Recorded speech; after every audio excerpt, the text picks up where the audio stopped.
রাজধানীতে বনায়ন এবং জলাশয় বাড়িয়ে তাপপ্রবাহ নিয়ন্ত্রণ করতে স্থানীয় সরকার, স্বাস্থ্য ও গণপূর্ত মন্ত্রণালয়ের সাথে সমন্বিতভাবে কাজ করা হবে বলে জানিয়েছেন পরিবেশ বিষয়ক মন্ত্রী সাবের হোসেন চৌধুরী।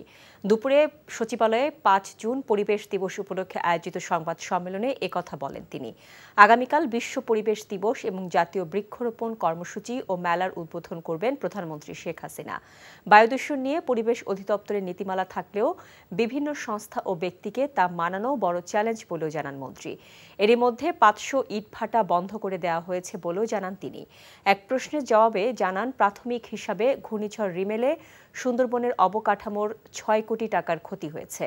সুন্দরবন ঘিরে রিসোর্ট করার বিষয়ে কোনো নীতিমালা নেই, তবে বিষয়টি নিয়ে ভাবা হচ্ছে বলেও তিনি জানান।